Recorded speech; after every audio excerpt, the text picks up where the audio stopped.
I can barely watch the refugee crisis in Syria. And the one thing I saw was a family walking, and the little, about 18-month-old, everybody had clothes on because it's cold there now where they were walking, but the little kid's feet had no socks on it. That image, I just can't, she was being carried, or he, but the little feet. So there's real deprivation happening to security. I mean, that's the primary one, affection and control. But all of us had perceived deprivation. And some of us had real deprivation. Do you know, the truth of the matter is, and I've heard this story play out and seen it play out in so many ways, if you were one of several children, or if you had several children in close proximity, sometimes one parent is having a baby and the other little one needs you. But guess what? You can't be two places at one time. So the one who you can't be with does experience real deprivation. But you might have taken care of it. Like, I was Aunt Mary, so I could be there and parent could trust me. But you know what? When little kid wakes up and doesn't see mommy or daddy or who they want to see, what do you see? Do you see the tear in those little white knuckles? So that's what we do. Remember, we're adaptable. So we can't deal with it, and you can't reason. She'll be home very shortly, don't worry. You know, that doesn't work, right? What we did was we internalized it, and we find ways to cope with it because we're such adaptable little critters. So we keep going, and we develop these patterns of behavior that allow us to mitigate that pain that we can't really handle at that stage. And we keep going.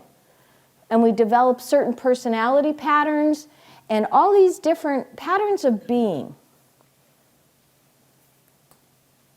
Well, you come to the age of reason, which they say is somewhere around 15, but if you've worked with 15-year-olds, that's hard to know. But your mind, because at this stage, you do have the capacity for bigger thinking and abstract thoughts. But what do we tend to do as we find that? We tend to find a peer group that supports our way of being. Did you notice that? How your kids all of a sudden, no matter where this was, it's the peer group. You just pray they find the right peer group, because it's that that's going to take them to their next journeys, because we rationalize, justify, and glorify our behavior. We spend all of that wonderful psychic energy now proving that we're okay. You know, in the old days, many of you will remember there was a book, I'm Okay, You're Okay. Yeah. You know, the great Jesuit teacher, Tony DeMello, his book, I'm an ass, you're an ass, and that's okay. Because he said that it was just everybody else was trying to prove you're okay, when the truth of the matter is it's okay not to be okay. And that's where the healing comes in. So, we have the spiritual awakening, and at a conscious level, we say yes. You've said yes. Yes to the values of the gospel. Yes to be transformed. Yes to the Beatitudes. Yes. Here I am, Lord. Is it me? I say yes. But what we're all carrying around is this wonderful unconscious that's been with us from the beginning. And where is the warehouse? Where is it stored? In the body. This is the most exciting piece of science today. You know, they still haven't fully understood our central nervous systems and how our brains work. And how if you've had any deep body work done, like they're finding that it's stored in our body. There's wonderful stuff on just all of the connections, and I find that fascinating. And that's why I love to sit in places like airports where you can anonymously look at people. You watch their story go with them, don't you? After a while, our bodies begin to carry it. In our faces, in our lines, in our everything begins to. I was sharing with a younger friend of mine recently that the gift of aging is you lose the override. Do you know when you're younger, the override? Like everything in you is saying stop, rest, do this or something. And you have an override that can just go heck with you. Well, the gift of getting older is, can you do that much anymore? No, I fall flat on my face. My override is losing, I'm not saying it's not there, but it's losing its grip. And guess who's talking more? The body. So the gift of welcoming is it gives me a tool to begin to kind of enter the dance with that I was not given any skills to deal with. I was not told how to deal with the body or the feelings in the body as they manifest. Now, here comes a practice, this wonderful little prayer, centering prayer, right? Oh, I love centering prayer because we intentionally are sitting down and being quiet and saying, here I am. Do with me what you will. That's what you're basically saying when you sit in the chair. These 20 minutes or 30 minutes, okay, I'm really, really going to trust that you're there and present and active. So I'm saying, basically, bring it on. Here I am. I'm yours. I'm putting down. Because, as Thomas Keating teaches, what's our greatest defense mechanism against God? Not letting him in. No, but how do we not let God in? We think Think about God. Okay, wait. Let me shut you out. I'm going to think about you. So I don't have to deal with your absence because you're very present to me. But not you. I'm going to think about you. I'm going to think what you should do, how you should be, what I think, happy thoughts. But that thinking about versus the reality of the person. Do you know when you've been like apart from somebody and then you come back and all of a sudden the reality of the person is there? It's like jolting. Like, who are you? How are you? Not how I think you should be, but how are you? It's an openness to an unknowing. The cloud of unknowing. It's coming into a living relationship and putting down the need to define it. So in centering prayer, we consciously, and this is at the level that we use the sacred word or your sacred symbol, whatever it may be, the glance or the breath, but when we are aware we're engaged with thoughts, it's not mantric that it's all the time. It's how do you become aware? It's when you're conscious.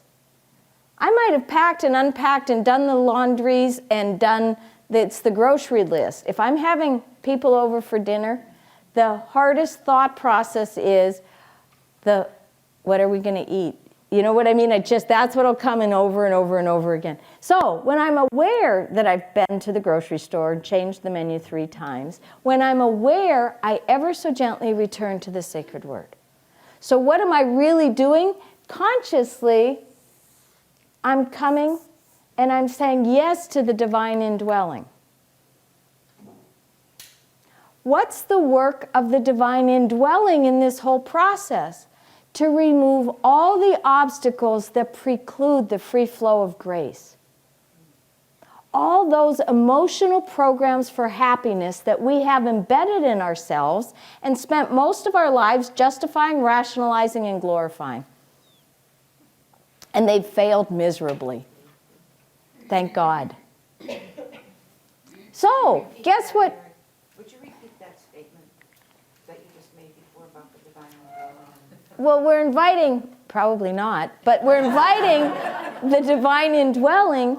We're inviting the invitation to get into our emotional programs that we have spent most of our lives rationalizing, justifying, and glorifying, and that have failed miserably.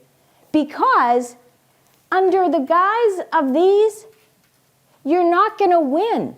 You have 7 other billion people on the planet going at that unconscious level. It's a no-win situation. It's like the lottery. I was going to be the cutest little billionaire you ever saw. And that's what I thought. I thought, I'm going to be adorable. I'm just going to be an adorable billionaire. But guess what? How many other million people bought their ticket, and I'm not an adorable billionaire today? So it was just that whole piece of, if you go at it from our construct, it's pretty much a no-win situation. That's the gift of aging. You find out it doesn't work. When you're younger, there's a whole bit. Richard Rohr said, you need to have these programs and you need a certain level of success with them up to about 25 or 30 to kind of be put together. But he said, honestly, after about 30, have you learned anything from success, or has it been your failures? See, the truth of the matter is, I learn when it doesn't work, because when it does work, I don't know what worked. Do you know what I mean? And I have the tendency to think it was me. When it fails, that's when we're open to what happened. And that's when God can usually get to us. So, we're inviting, in centering prayer, we don't tell you this on the introductory, so anybody who was here on the introductory, sorry, that you're inviting Spirit to come down and mess with you. And how are we healed? We're healed the same way. Thomas says it's this way. If you have a meal that doesn't sit well on your belly, you get nauseated at some point and you throw up. He said most of us have undigested emotional belly experiences on our psychic belly that have been there 30 and 40 years. When they come up, it's not real pleasant. But what's the quickest way is to let them out. When do you feel better? Right after you throw up. A little kid, I feel sick, and then what do? They generally run off. They're done. So this practice is about helping us with that process so it doesn't have to be very complicated. The body and the psyche and the spirit claim the healing. This is just another way to cooperate with the healing. Because remember, under the false self system, I only have two choices, basically. I either repress it, which for me, food was a big repression. Just like, okay, just stuff it down. Just keep something in the mouth so you just stuff it down so you don't feel, except fat. So you just keep stuffing. So we either stuff it or we inappropriately express it. Has anybody ever dumped on you? We find the safety places because the valve, it's energy. All this is really about is energy in motion. And so what we're doing is we need a place to put the energy. And I either keep it down in the body, which is why our bodies are holding so much stuff, or we dump it. This is a path that gives me another alternative because I didn't know what else to do with it. That's not bad. It's the only options I had. So along comes welcoming and is giving me another opportunity to go through it.